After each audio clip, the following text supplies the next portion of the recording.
This time, I'd like to call on Commissioner Griner, if he would please, to lead us in the invocation and the pledge.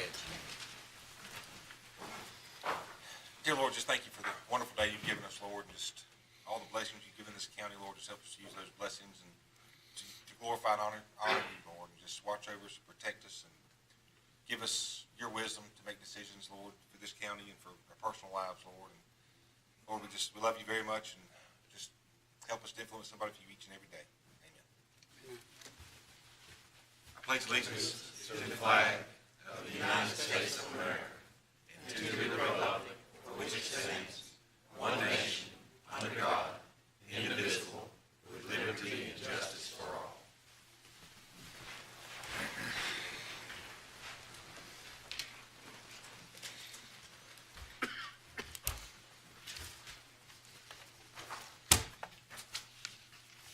All righty, Commissioners, inside your packets, you'll find your minutes from the work session of January the 25th and your regular session minutes of January the 26th. If there are no additions, deletions, or corrections, I'll entertain a motion to approve the minutes. Motion to approve. We have a motion to approve. We have a second. Second. We have second. Any discussion?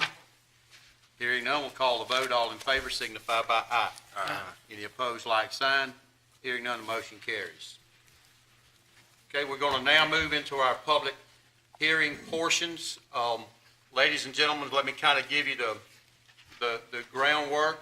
I will first, after the presentation, I will turn it over to the public participation portion of it. I will first ask for anyone that's opposed. Each side will get 15 minutes total. Each speaker can get 5 minutes. So please come up and make your presentations. But you get a total of, so divide your time up whichever way you want to do it. But you get a total of 15 minutes for each side. Then I'll also do the same for anyone that's in favor of the motion. Total of 15 minutes, and then you can come up and speak. At this time, we'll go ahead and move into our public hearing portions. We'll move into 5A. This is a rezoning case, REZ 2016-02. This is the estate of Juanita Johnson. It's a request for EA to R1. This involves 11 acres. Mr. Davenport. Yes, sir. Thank you. Request on the property really to finish out the development of the block from EA to R1, consistent with the development to the west. Staff has no updates since the work session yesterday. Both recommendations of approval from staff and the Planning Commission. We believe it's ready for your consideration tonight. Okay. Any questions for Mr. Davenport at this time? Okay. We'll now turn it over to move into the public participation portion of the meeting. Is there anyone in the audience that would like to speak in opposition to this request? Anyone that would like to speak in opposition to this request? Hearing none, is there anyone in the audience that would like to speak in favor of this request? Please come forward and state your name and address for the record, please. Thank you, Chairman. My name is Greg Brown. I reside at 4475 Old Lake Park Road, Valdosta, Georgia, 31606. I'm Miss Johnson's son-in-law. She recently passed away. As Jason said, this is the last remaining 11 acres of approximately 350-acre farm. Everything around it's developed. It's got paved roads around it. So this is just the final stage of finishing up her property. There's also a house as part of this, and that will be sold. It's already got septic and sewer there, or septic and well there. And I would recommend favorable approval and answer any questions if you had any. Okay. Do we have any questions for the speaker? Okay. Thank you. Hearing none, thanks, sir. Is there anyone else that would like to speak in favor of this request? Hearing none, we'll now close the public participation portion of it and turn it over to the Commissioner for your consideration. Motion to approve. Okay, we have a motion to approve the request for REZ 2016-02, the estate of Juanita Johnson, from EA to R1. Second. We have a second. Yes, sir. Second. We have a second. Any discussion on the motion? Hearing none, we'll call the vote. All in favor signify by aye. Aye. Any opposed, like sign. Hearing none, the motion carries. We'll now move to agenda item 5B. This is a rezoning case. It is REZ 2016-03. This is Southern Exteriors of Valdosta Incorporated, US Highway 41 South. It's a request for R10 to EA, and this involves 22 acres. Mr. Davenport. Yes, sir. Overall, the request again is from R10 or a residential designation to EA or an agricultural designation. The main motivation behind the request is for the operation of a landscape contractor and nursery business. With that, we went through staff's recommendations. You have the various recommendations before you on that in your report, as well as the Planning Commission's response, which ultimately was for approval with conditions. Since the conversation yesterday at the work session, I did go ahead and take the Planning Commission's conditions, which were 3, consolidate those into one condition. So if the commission chooses to move forward with that direction of EA with conditions, that we have one that we believe is a little bit tighter language-wise than what the Planning Commission recommended. I did not try to add uses or take away uses. I just tried to make the condition something that we felt like staff was stronger. And so with that, should you choose to go in that direction, that's the only update I have for you is based on the work session. I tried to do a little homework to get ready for y'all's meeting tonight. And beyond that, we believe it's ready for your consideration in the public hearing. Commissioners, any questions for Mr. Davenport? Yes, Jason. Mr. Griner has his hand No, first. that's okay, go ahead. I just wanted to know, what was the motivation for those listed conditions? Yes, sir. At the Planning Commission, part of the conversation was what uses in RA and EA were concerns for the surrounding neighborhood. So we went through those uses in EA and tried to highlight those that we felt like would not be appropriate for close proximity to those neighbors to the south. And so that's what we did, is they basically tried to pull out the uses they had concerns about. The differences between the EA and RA, as far as what it could use, because it says it's, it is acceptable, but you gotta have special permissions. That's right. The proposed use is allowed with some conditions. Right now in RA, one of the conditions was a little problematic for the applicant, and we understood their concern, but that to me was the main difference for their business. Is that something we could rezone it as RA and exempt that condition? Conveniently, I wish, sir, but unfortunately, he'd probably be looking at a variance request. I would support him in that request, but it would still have to go to the Board of Appeals to rectify that. Okay, never mind. Any other questions? Okay, hearing none, then we'll turn it over to the public participation portion of the hearing. Is there anyone in the audience that would like to speak in opposition to this request? Anyone that would like to speak in opposition to this request? Hearing none, is there anyone in the audience that would like to speak in favor of this request? Anyone that would like to speak in favor? Hearing none, we'll now close the public participation portion of it and turn it back over to the commissioners for your consideration. Motion, Mr. Chairman, to approve with the 3 conditions condensed to the following uses are not allowed on the subject property: animal hospitals, veterinary clinics, animal shelters, radio towers, TV towers, telecommunication towers, recreational vehicle parks, and campgrounds. Okay, so the motion is to approve with the following condition, and that would be uses that are not allowed on the subject property would be animal hospitals, veterinarian clinics, animal shelters, radio towers, TV towers, telecommunication towers, recreational vehicle parks, and campgrounds. Is that correct? Yes, sir. We have a motion. Do we have a second? Second. We have a second. Any discussion on the motion? Hearing none, we'll call the vote. All in favor signify by aye. Aye. Any opposed, like sign. Hearing none, the motion carries. Okay, we'll now move to agenda item 5C. This is a rezoning case, REZ 2016-04, Deerwood Road subdivision on the new Statenville Highway. It's a request for EA to R1, and this involves 5 acres. Mr. Davenport. Yes, sir. Thank you. No updates since the work session yesterday. We ultimately believe and have outlined some of our concerns, but we don't believe any of those concerns were warranting a denial. So our recommendation from staff was for approval. Planning Commission did the same.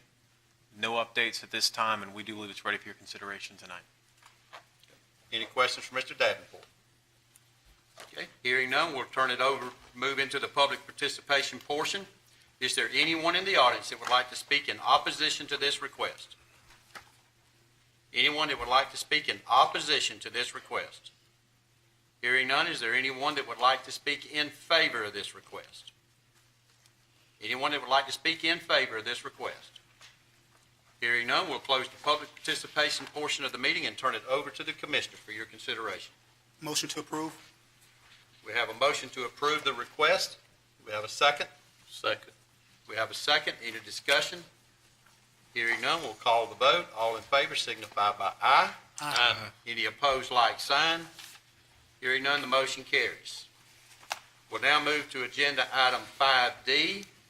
This is a rezoning case, REZ 2016-05, Union Road subdivision on Union Road. Request is EA to RA, and this involves 114 acres. Mr. Davenport. Yes, sir, thank you. Ultimately, the request is to change the zoning on the property from EA to RA for the development of a residential subdivision. At the end of the day, since the work session and the recommendations of staff of the various recommendations as well as the recommendation of approval from the Planning Commission, since the work session yesterday, what you have been given since that time is a map of the various petitions that were turned in. The map represents about 79 signatures that were turned in as of yesterday. The 2 signatures that we were just receiving within the last half an hour are not on this map, but I believe it gives you a good representation of the area that these signatures came from. In addition to those petitions, you also have an email from this afternoon from one of the residents in the area detailing some of the concerns in writing. Tried to give that to you so you had an idea of what the main concerns were before the meeting tonight.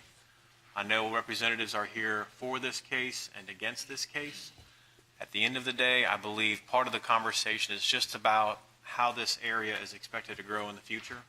Staff has done a healthy amount of background work between planning and engineering and zoning to try to verify some of these conditions and concerns as presented. We'll try to answer any questions you might have, but ultimately, we do believe it's ready for your consideration should you choose to move forward with it tonight. Thank you, sir. Any questions for Mr. Davenport? Jason, as I mentioned to you yesterday about the Board of Health, do you have any further information on that? Yes, ma'am. Based on your question yesterday, we did learn that the applicant or the proposed developer did go out and do some soil testing, and I believe either them or their engineer will be presenting that information tonight. Any other questions? No. Okay. Hearing none, we'll move into the public participation portion of the meeting. Excuse me. Is there anyone in the audience that would like to speak in opposition to this request? This gentleman's coming forward. Please come ahead, state your name and address for the record, please. My name is John Pike. I live at 6148 Hall Road. I appreciate y'all letting me speak this evening. As a resident of the area, we have a number of concerns related to the rezoning and establishment of a subdivision on this property. It's our understanding that there's a plan to build approximately 46 housing units, which will be using individual septic tanks. We're concerned about the additional runoff these septic tank systems will bring to the surrounding properties.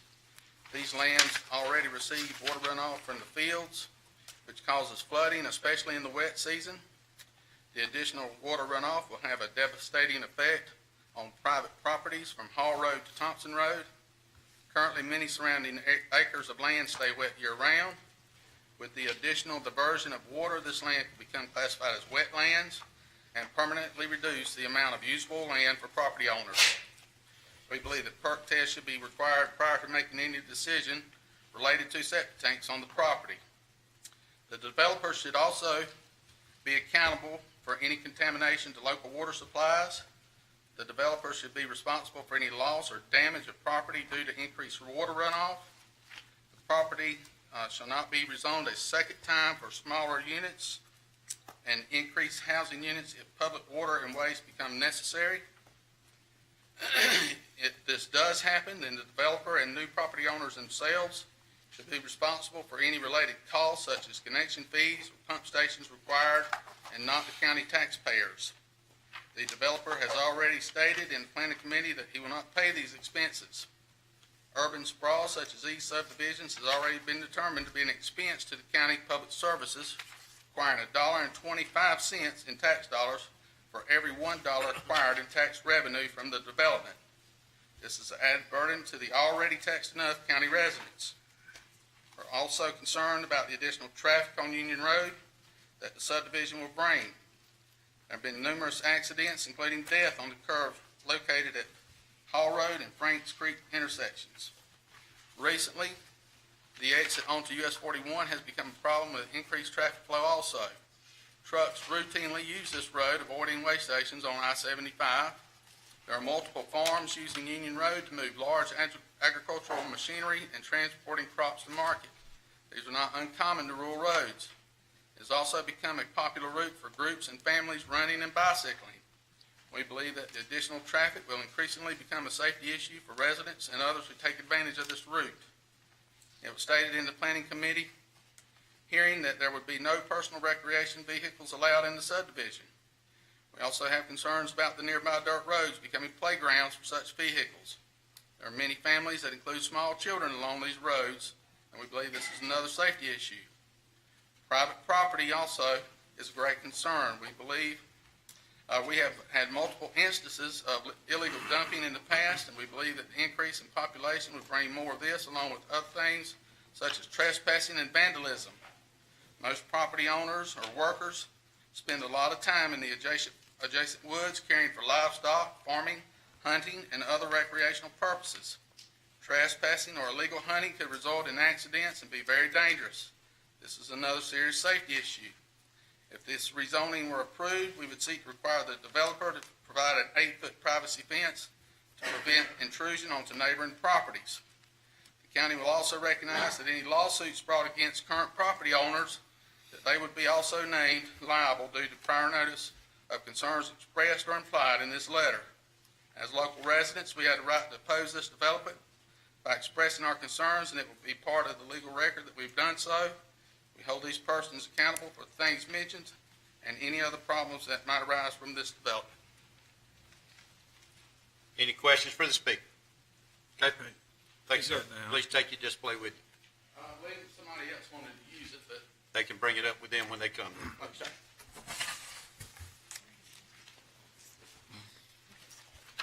Okay, is there anyone else that would like to speak in opposition? Please come forward. State your name and address for the record, please.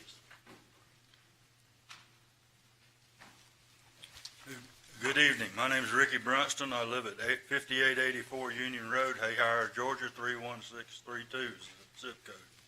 I've lived at the corner of Union Road and Thompson Road for almost 40 years. I'm here this afternoon because I'm concerned about the paved subdivision on Union Road. My first concern is the increase of traffic flow on Union Road with a speed limit of 55 miles an hour.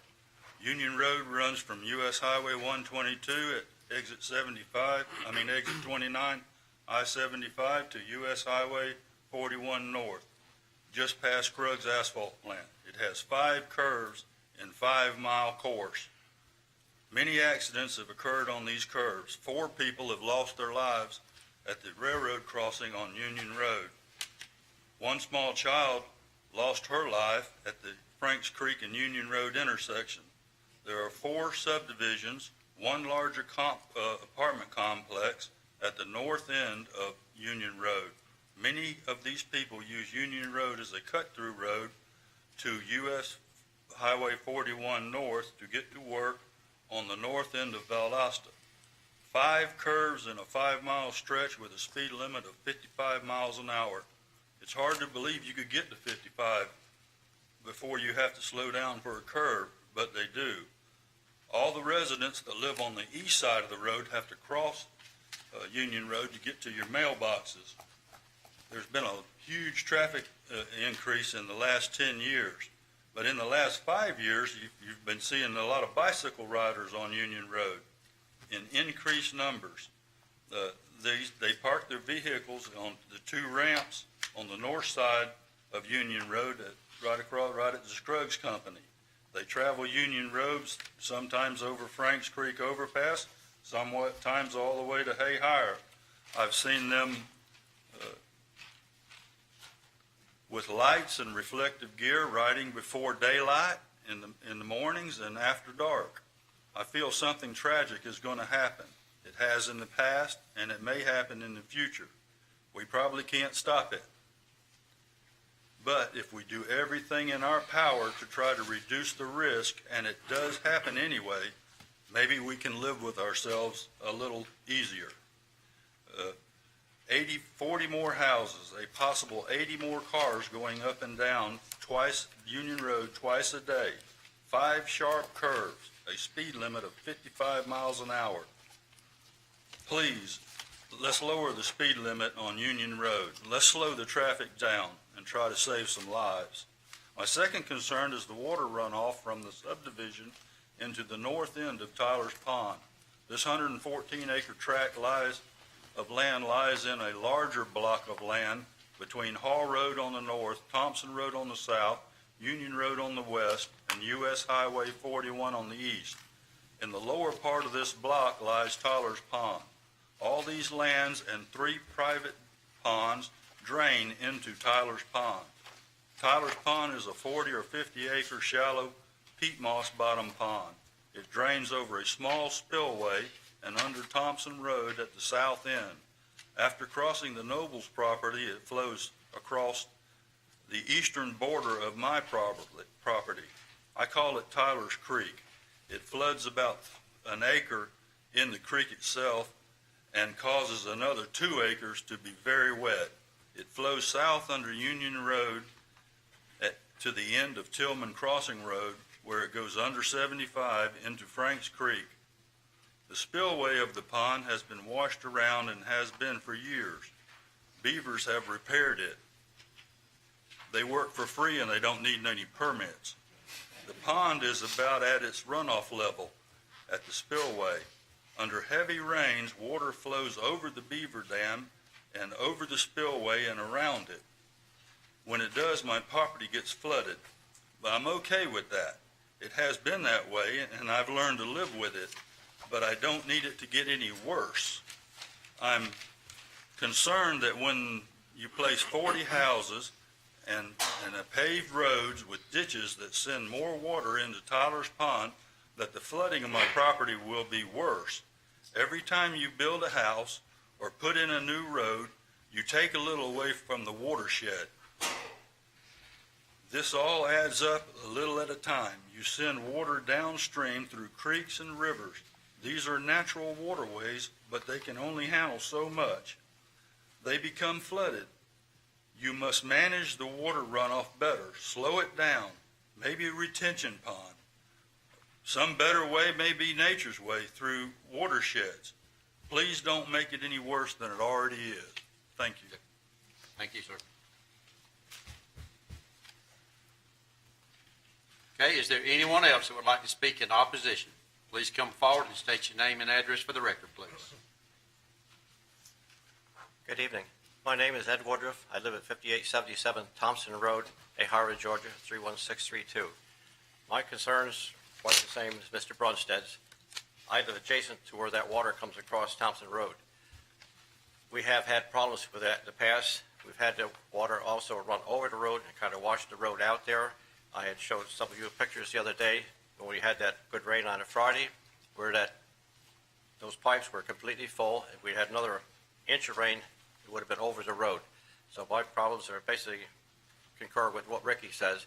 If this is approved, I think the county engineers, whatever, have got to come up with some solution to the water runoff. Because like he said, when you pave driveways, roadways, etc., that water that used to lay on that ground will seep down to the water, to the wetlands, will now get down there very quickly, and it will cause a big problem for not only where I live, because I will have it in my backyard, and it will also affect the road because it could get closed, get partially closed again like it did a few years ago.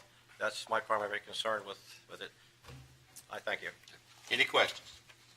Okay, thanks, sir. All right, the opposition has approximately 3.5 more minutes. Is there anyone else that would like to speak in opposition to this request? Anyone that would like to speak in opposition? Hearing none, we'll now move over. Is there anyone in the audience that would like to speak in favor of this request? Please come forward and state your name and address for the record, please.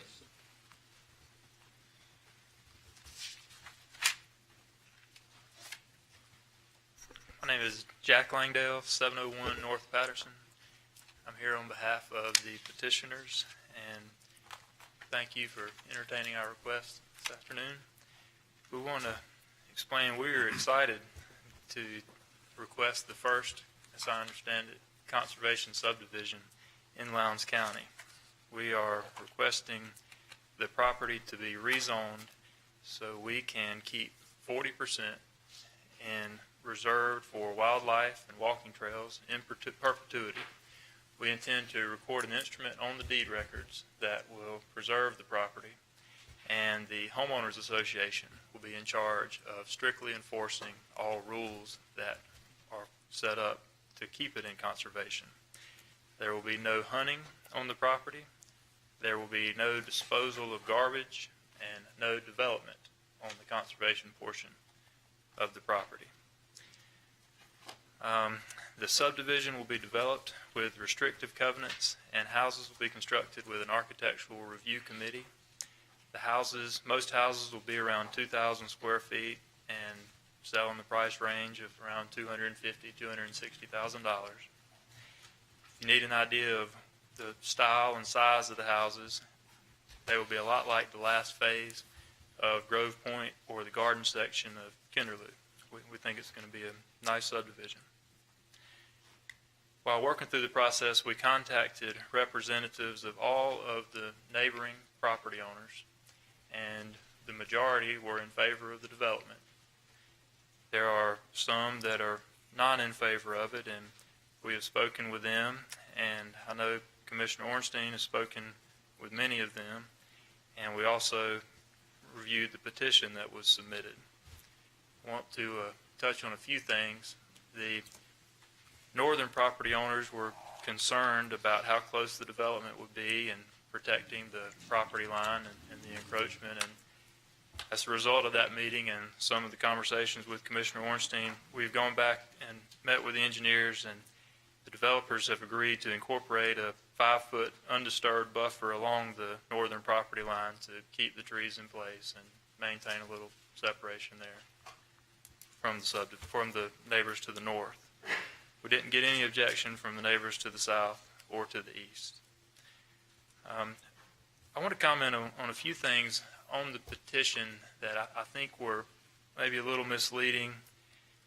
To quote from the petition at the top, it said the water runoff from the septic systems will have a devastating effect on surrounding property. Well, we're not asking for any leniency with the water runoff standards. We're only requesting a zoning change. And we intend to fully comply with all of the county's regulations. We've hired Lovell Engineering, and they will be required to submit a plan that shows there's not going to be any more water runoff after the development than before. And we've got Clayton Milligan here from Lovell tonight to talk about that a little bit. We intend to build retention ponds or whatever is required. That's a part of the engineering plan. We don't intend to produce any more runoff, and we will strictly comply with all of the county's requirements. On the septic tanks, we have completed a preliminary study, and it shows that we are able to construct septic tanks on 46 lots. And again, we're not asking for any leniency here. If we get out there and for some reason we can't comply with the health department or Lowndes County, we just will have to build on fewer lots. We're not asking for any special consideration. We intend to comply with all of the health department and the county's regulations with septic tanks. Another issue raised was the increased amount of traffic, and the petition quoted accidents are a common occurrence on the road, and we requested that the county send us accident reports for any accidents that have occurred recently, and we received 2 accident reports from since 2011 through today, and we wanted to find out if accidents were a common occurrence. And on that stretch of the road in front of the proposed subdivision, there have only been 2. And if you read the reports, one is because a couch fell off of a trailer in front of another car, and the other report says the driver blacked out and ran off the road. Now, we acknowledge that building more lots in a subdivision in an area is going to cause some increased traffic, but the county has procedures in place that we are confident in. We know that the speed limits will be addressed by the county, and we know the county engineer will review the traffic, and we just trust that in the county's procedures and in the county engineer. Okay. Thank you for Any questions consideration. for the speaker? I don't think so, not None? at this point. All right, thank you, sir. Reserve the right. Is there anyone else in the audience who would like to speak in favor of this request? Please come forward and state your name and address for the record, please. Thank you. My name is Clayton Milligan. I'm with Level Engineering at 3998 Inner Perimeter Road. As Jack mentioned, I'll just cover some of the items that were brought up by some of the speakers in opposition.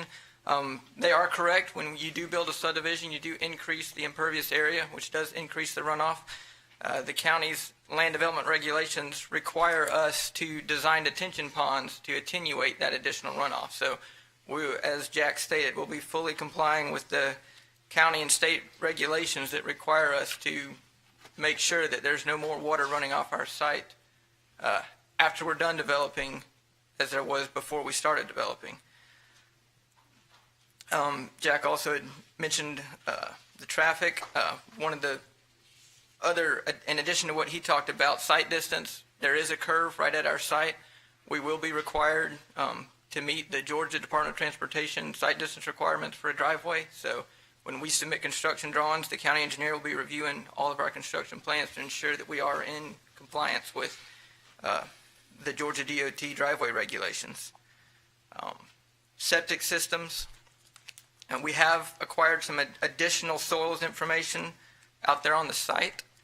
We verified there is varying quality soils throughout the site. As you get closer to the wetland, the soils get into what we call a pelham type soil, which is not conducive to septic systems, but we can tweak the layout some and still get the 40, 45-ish lots that we need and have lots outside of those poor soil areas. Some of the lots will require mounded systems, but that is an approved type system by the health department.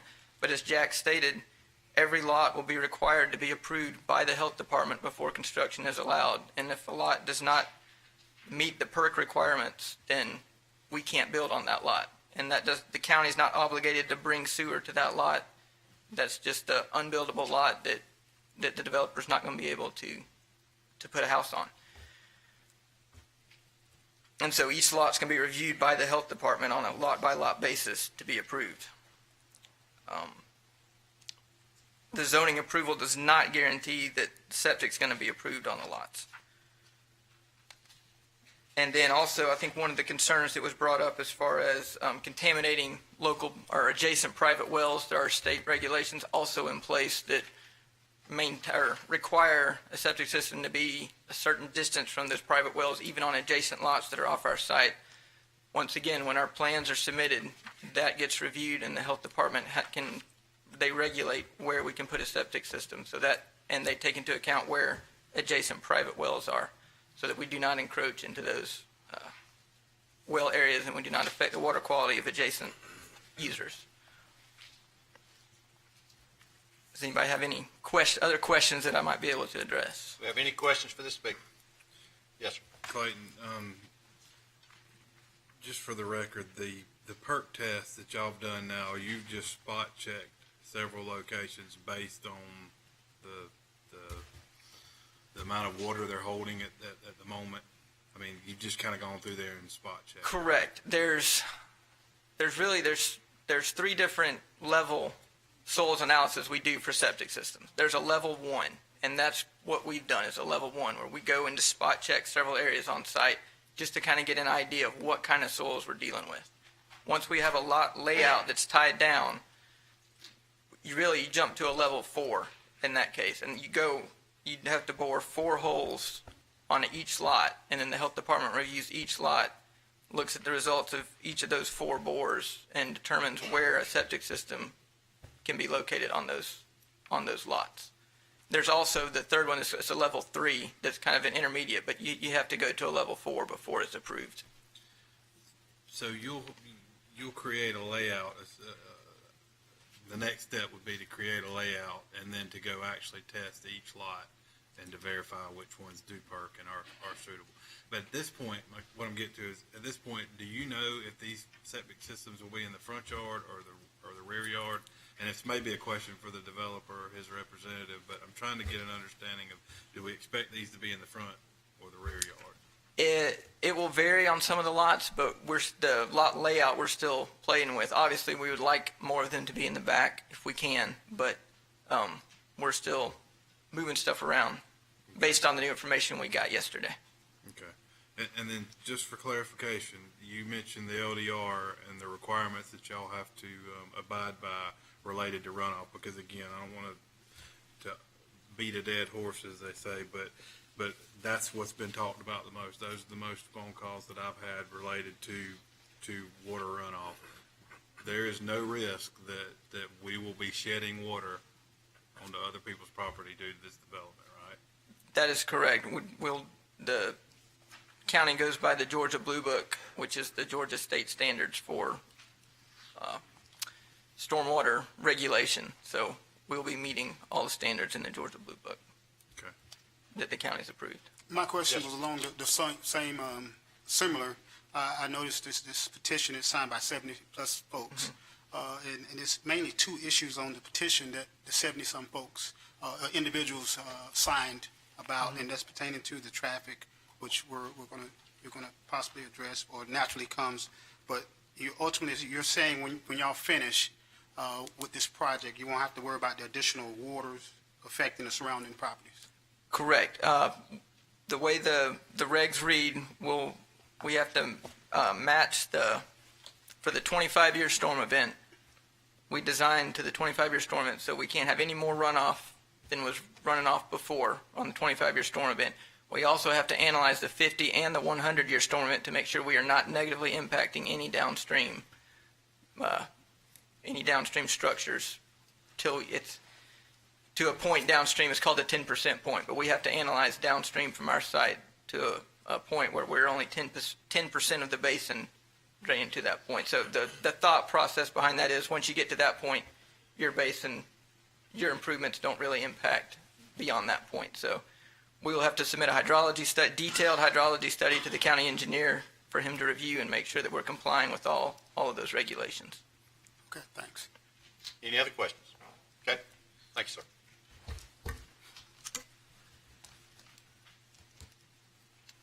Okay, we have about 2 minutes left.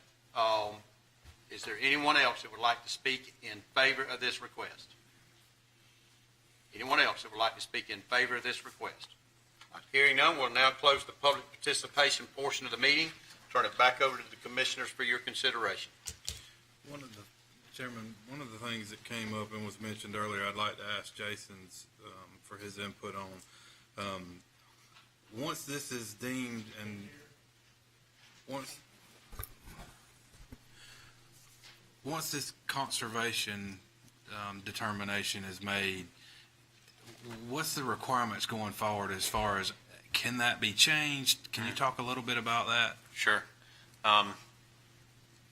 Basically, once if the property is rezoned and they choose to pursue this conservation, it's a special subdivision process which is done administratively with the county.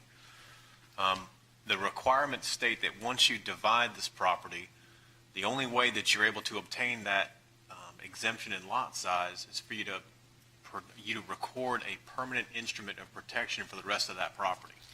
So the end result is, a smaller lot size, but as they stated, about 40% of that property would actually be permanently protected with an instrument to ensure its non-development in the future. I can't tell you, well, what are the recursors? How do you get out of that? It depends on what that instrument looks like, but the ordinance states permanent protection. So the aim is for something that is permanent, not something that is good for 5 or 10 years, that in, 10 years we're coming back to the county commission to ask for something different. So it's really set up that as soon as you utilize that exemption, you have something in place that permanently protects it and tries to maintain that zoning and that lot layout in perpetuity. Okay. Also, the applicant's representative mentioned they were offering a 5-foot buffer on the north side of the property, which is adjacent, I believe, to Ms. Parr's property. Do we know, is that protecting the tree line that's there? It's really hard to tell based on this map, but will that help ensure that tree line stays where it is? And then also, I guess that means that the property owners will have their fence 5 feet off of her property line towards the south. Is that correct? Yes, sir. I think the intent is to give some space between the property to the north and their proposed fence line. I can't tell you the best information we have about what particular trees are within that property is on the survey within your packet.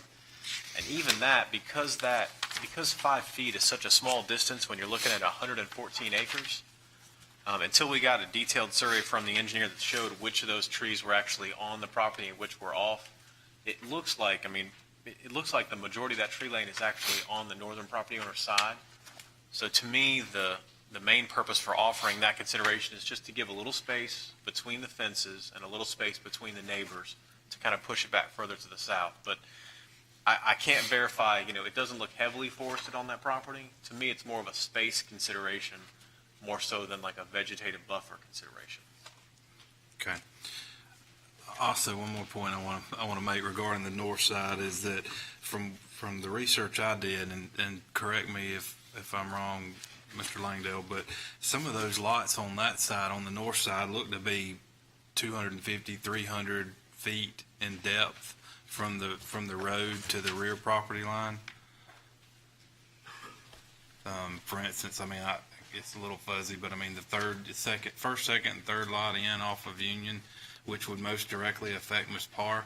If we assume that an average setback on a street like this was 35 feet, and then a home was 65 feet, it's putting the back of the house somewhere still 200 feet off of that back property line or that back fence line. Sir, I think that some of those widest lots I believe they were about 290 feet total length. So if you do your calculations, that it looks like right around 200 feet between the rear of the house and the property line. Yeah. The only thing that we're aware of from a zoning standpoint that could go in that area is like a storage building, some kind of little accessory building for that particular house. Okay. Thank you. Can I ask one more question, Mr. Chairman? Yes, sir. Just one more. Let's do it. Let's make it complete. Ms. Cumbus, one of the things that was talked about as well was Tyler Creek flooding Thompson Road. Do you have any data? I don't mean to catch you off guard, but can you tell us, is that an issue for Public Works? We haven't responded to that area in the last several heavy rains for water over the road or anything like that. Okay. But I could pull some information if you need it. Thank you. Okay. Any other questions? I think I'm done. Okay. I'll entertain a motion. Mr. Chairman, I move that we approve the request following Planning Commission's recommendations and approve this request. We have a motion to approve the request with the Planning Commission's recommendations for approval. We have a second. Second. We have a second. Any discussion? Hearing none, we'll call the vote. All in favor signify by aye. Aye. Any opposed, like sign. Hearing none, motion carries. Okay, we'll now move on to agenda item 6A. This is a beer license for Bigfoot, number 908 at 1255 Lakes Boulevard. Ms. Black? Yes, sir. This is for Pallet Corporation. It's for the sale of beer for off-premise consumption, and it was due to a change of ownership. Any questions? Entertain a motion. Motion to approve. We have a motion to approve the beer license for Bigfoot at number 908 1255 Lakes Boulevard. Do we have a second? Second. We have a second. Any discussion on the motion? Hearing none, we'll call the vote. All in favor signify by aye. Aye. Any opposed, like sign. Hearing none, motion carries. Agenda item 6B is a beer, wine, and liquor license for the BHS Corporation. This is Rocky Ford Liquor, located at 2418B Rocky Ford Road. Ms. Black? Yes, sir. Again, this is for Rocky Ford Liquor. That is for beer, wine, and liquor for consumption off-premise, and this is a new establishment. Any questions for Ms. Black? Hearing none, I'll entertain a motion. Motion to approve. We have a motion to approve the beer, wine, and liquor license for the BHS Corporation on Rocky Ford Liquor, located at 2418B Rocky Ford Road. Do we have a second? Second. We have a second. Any discussion on the motion? Hearing none, we'll call the vote. All in favor signify by aye. Aye. Any opposed, like sign. Hearing none, the motion carries. Agenda item 6C is the county purchasing card and credit card ordinance. Ms. Black? Yes, sir. As we discussed yesterday, there was some legislation last year that requires some changes to your credit card program as it relates to elected officials. It requires an ordinance. It will also require you to vote on publicly for those elected officials who have credit cards, and for each of those to sign a user agreement. What you have before you tonight is the ordinance, and it was updated since our discussions yesterday for the prohibitions that we currently have in our P-card program. Any questions from Ms. Black? Hearing none, I'll entertain a motion. Motion to approve. We have a motion to approve the county purchasing card and credit card ordinance. Do we have a second? Second. We have a second. Any discussion? Hearing none, we'll call the vote. All in favor signify by aye. Aye. Any opposed, like sign. Hearing none, the motion carries. Agenda item 6D is the proposal from Lovell Engineering for Stafford Wright Road paving project. Mr. Fletcher? Yes, sir. The county has requested a proposal from Lovell Engineering for the engineering and construction plan preparation for Stafford Wright Road. This will include the engineering and environmental studies that are required for this road.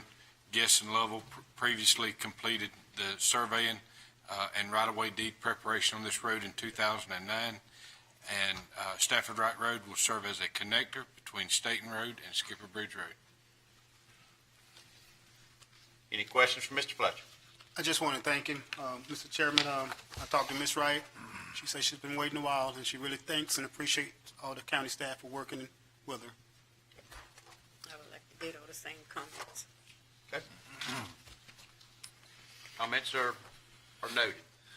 Okay. There's no other discussion. We'll entertain a motion. Motion to approve.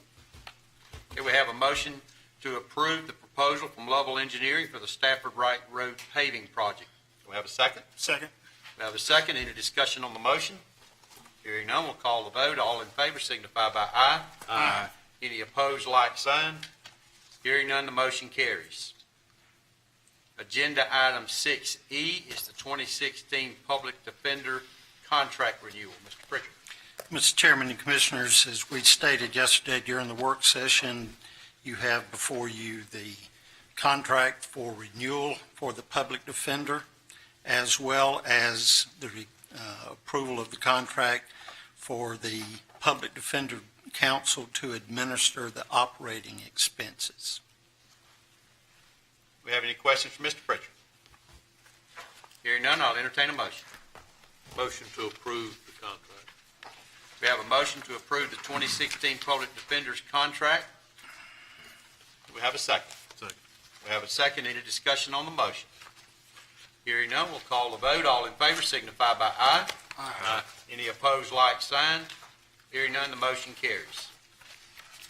Agenda item 7 is County Manager's Report. Mr. Pritchard. No additional report from yesterday, Mr. Chairman. Okay, thank you, sir.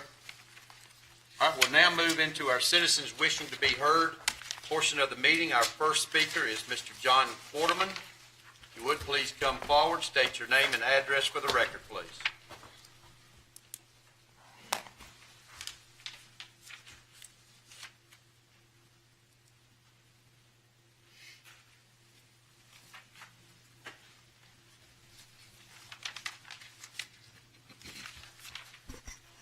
Hi there. John John Quarterman, 6565 Quarterman Road. You have my mailing address there on file. No, sir, I need you to tell me what your mailing address is. Oh, okay. 3338 Country Club Road, L336, Valdosta, Georgia, 31605. Thank you, sir. All righty then. So, as I've done before, I'd like to thank you for working on that boat ramp on the Lcboc River. And the county clerk has a copy of this newsletter here from Walls Watershed Coalition, in which it has as the top item of Water Trail News, thanking y'all for arranging the purchase of the land for that boat ramp. Also in here, there are invitations to a number of upcoming events. In particular, there's a Water Trail Workshop at Valdosta State, February 27th at 1:30 p.m. Any of y'all who are interested in this kind of thing, it contributes to the quality of life for the county, which helps attract businesses.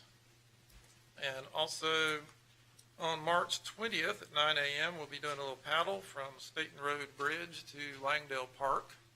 That's not a very long one. Y'all might want to come. I don't know. And also even sooner, coming up, this one's a little farther away. The county clerk also has a copy of these. I kind of ran out, or I would hand them to you, but I'm sure she can make copies. In Live Oak, Florida, coming up this Friday at 6:30 p.m. at the Live Oak Women's Club. That's on 11th Street Southwest. There's a movie. It's called At What Cost? Pipelines, Pollution, and Eminent Domain in the Rural South. Now, this movie was actually commissioned by the opposition to the other pipeline, the Kinder Morgan petroleum products pipeline that would run from South Carolina across the Georgia coast to Jacksonville. But many of the issues are the same: eminent domain, pollution, aquifer, rivers. So those of you who are interested, this Friday in Live Oak, 6:30 p.m. Thank you. Okay, our next speaker, Mr. Jim Parker. Please come forward and state your name and address for the record, please. My name's Jim Parker, and I live at 1714 North Lee Street here in this beautiful city of Valdosta, Lowndes County. Mr. Chairman, Commissioners, in November of 2014, I came before this body and pleaded with you to protect the citizens of Lowndes County from a corporation from several states away. The company wanted to appropriate the property of our neighbors in order to ram through the county a gas pipeline with gas bound for Florida. That would be the Sable Trail pipeline and their parent company, Spectra. After I finished, Commissioner John Page stood up and said, no one on the commission was in favor of this pipeline. Consequently, on November 14th, 2014, this commission passed a resolution against the pipeline. After a number of whereases, I quote, now therefore be it resolved by the Lowndes County Board of Commissioners that the Lowndes County Board of Commissioners opposes the construction of the Sable Trail pipeline in any portion of Lowndes County. The Lowndes County Commission has concern with fundamental property rights and does not believe that citizens with small tracts should be forced to lose the use of large portions of their property for the Sable Trail pipeline. The Lowndes County Commission does not see any long-term benefit to the citizens of Lowndes County. End quote. The resolution was signed by Chairman Bill Slaughter. And those that led the fight against this taking of property were very thankful for the Commission's support. This is what you should do. Represent the interests of your constituents and the will of the people. Imagine my surprise when 2 weeks ago I found out this commission voted an easement to the Sable Trail pipeline across the Clydeville landfill by a vote of 4-1. It seems no citizens knew this was happening until the morning of the vote, when it was rammed through that evening. Obviously, things were going on in secret behind closed doors that no one outside of county government was privy to, with maybe the exception of Sable Trail. Don't you think that this is a matter of integrity or lack thereof? For the commission to say one thing and then barely 14 months later turn around and do the opposite. Those that have fought to protect Lowndes County property owners from this rapacious and evidently powerful corporation feel betrayed by your actions. Once again, I ask, as I did before, how is it that a single corporation can have more power than all the citizens of Lowndes County combined? And why did you do this? For what was called a good business deal? A one-time payment of $54,000? I might have considered $54,000 a year a good business deal. But seriously, $54,000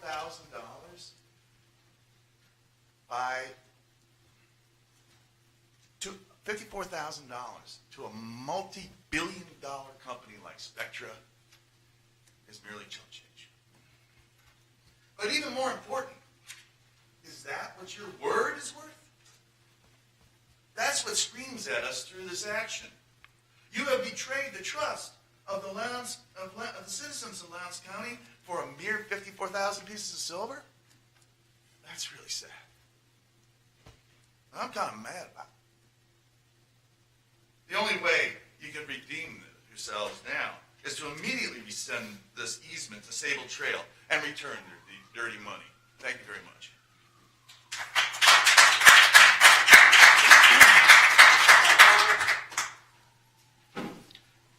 Right, our next speaker is Mr. Michael Knowles. Please come forward and state your name and address for the record, please.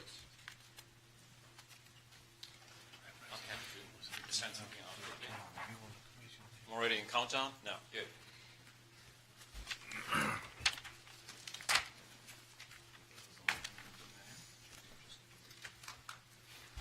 Thank you.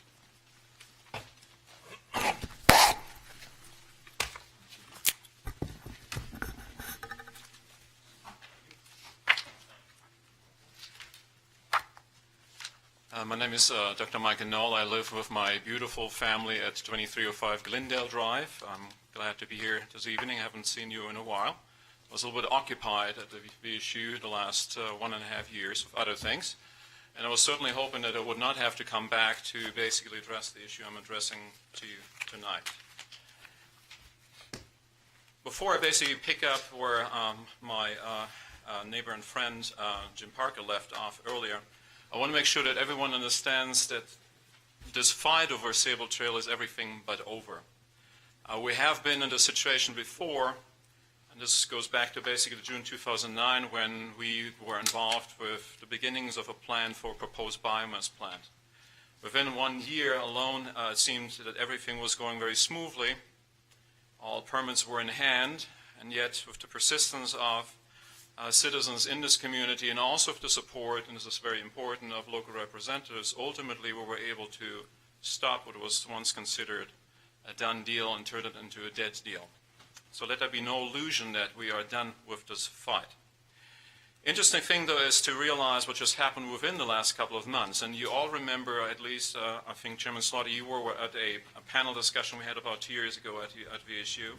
I believe Mr. Weisenbaker, you were there as well, and others were also at that time in the audience.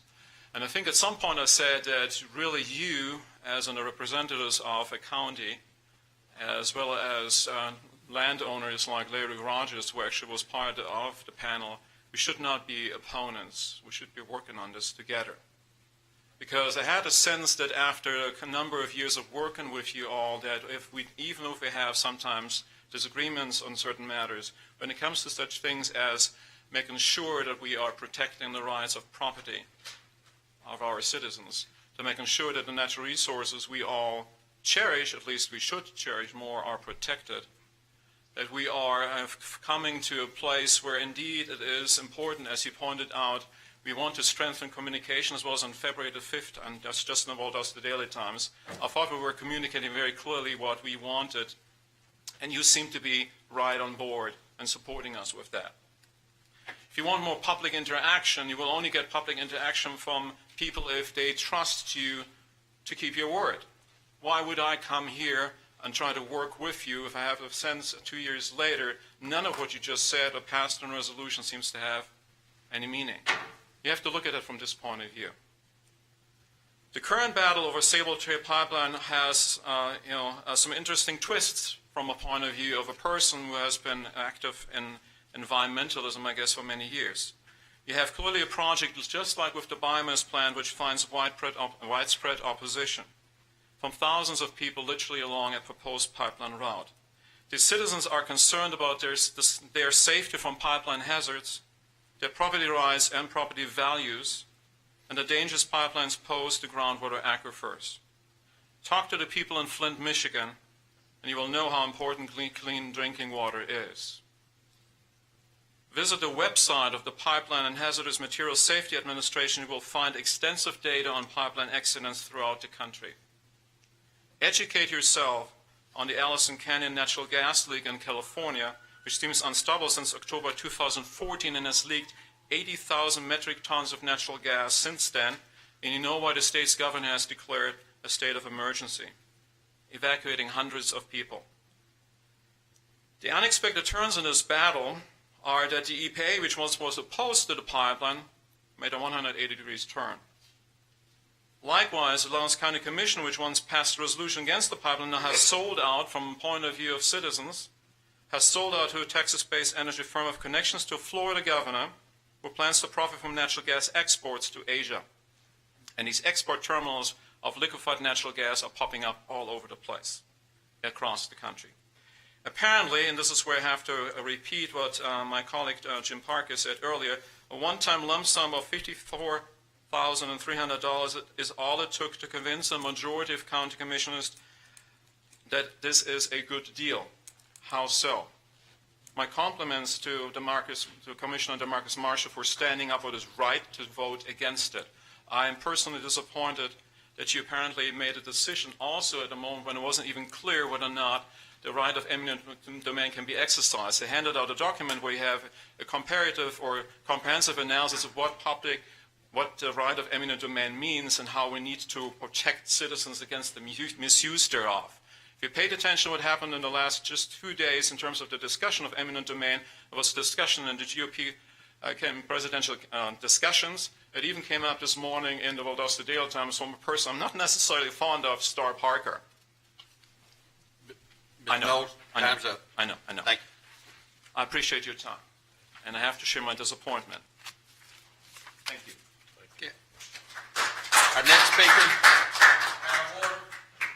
Our next speaker is Ms. Gretchen Quarterman.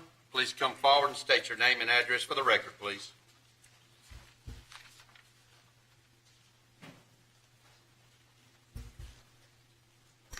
Good evening. My name is Gretchen Quarterman, and I live at 6565 Quarterman Road. My mailing address is 3338 Country Club Road, Valdosta, Georgia 31605. Thank you for hearing me this evening, and I want to thank you for actually listening to me and taking action on one of my long-term pleas, and that's for the return of electronic open records over the past several years. This is the open records that I got today, and it's really wonderful because I've complained and complained, please don't give me paper, and today Paige gave me 2 CDs and just 35 sheets of paper that weren't available. So thank you very much. At the retreat last week, y'all discussed paperless process, and today my entire record, like I said, just 2 CDs and 35 sheets of paper. I haven't read them yet. I'm not positive what's on there, but I'm assuming that's what I asked for because I always get what I ask for records return. I'm sure that they're easier to handle and store than the mountains of paper I have. And I particularly want to thank Commissioner Ornstein for being the champion of electronic records because he really has been doing this, and at the retreat he asked for it. And I'm very impressed, Mr. Chairman, that the speed at which you're attaining one of your short-term goals. So when we went over those short-term goals at the retreat, and electronic records was one of them, and here we are, it's only Tuesday, and I have them. Thank you. Right out. Next speaker is Dr. Mario Bartoletti. Please come forward and state your name and address for the record, please.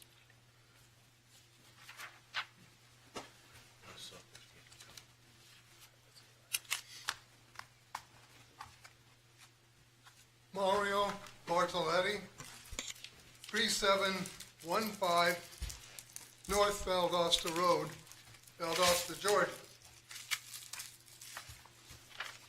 Chairman, Commissioners, I stand before you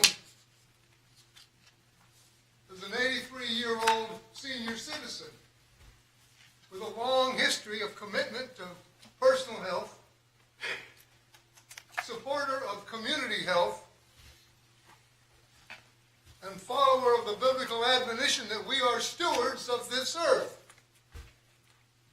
and therefore have a long responsibility that goes back many thousands of years.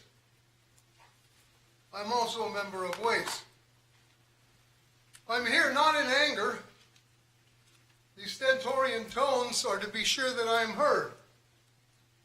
I've been here once before, and my feeling is that perhaps I spoke too softly, and the words did not communicate clearly how I felt. As a member of this community now for 10 years, who came here to retire because of the community and the kind of nature that I saw in its citizens, in its university, in its military base nearby, and as an ex-veteran, I appreciated that. So I'm here this evening, ladies and gentlemen, to make the point that when the EPA made the statement that the wetlands in this area and the soil in this area was prone to sinkholes in this area, and therefore the EPA recommended that the Federal Energy Regulating Commission find an alternate route to the Sable Trail gas line as opposed to what was proposed in Lowndes County.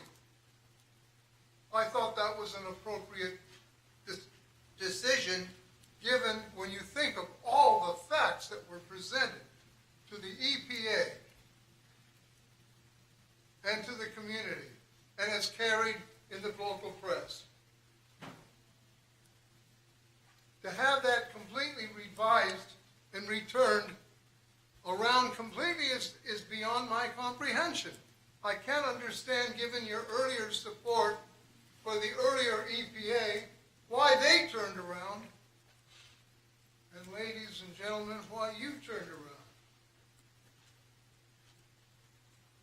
I may be old, but I'm not senile. But I am confused. Confused by your action, and hoping that it is still not too late in representing the community, the farmers, the citizens, all of us concerned about the health of this community. Remember what's happening in California as we sit here. There are people out there getting sick. I read to you here from the recent issue of Time magazine. The people are suffering increased illnesses from severe headaches, excessive bleeding from the nose, and vomiting from all the gas that is suffocating that large area of California, now declared by the governor as a disaster area, as an emergency area. And guess who the doctors say are suffering the most? I guess you don't need to know. You already know.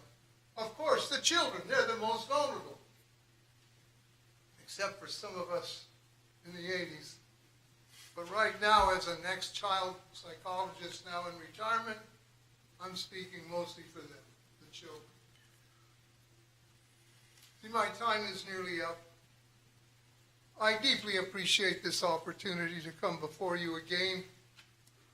I hope very much that my stentorian tones will not be misunderstood as anger, just confusion, and yes, a fair amount of frustration.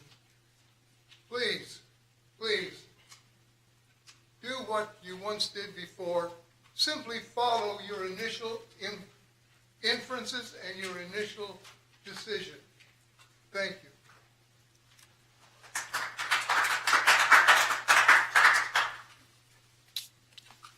That's all of our speakers. Any other business? With that, I'll entertain a motion to adjourn.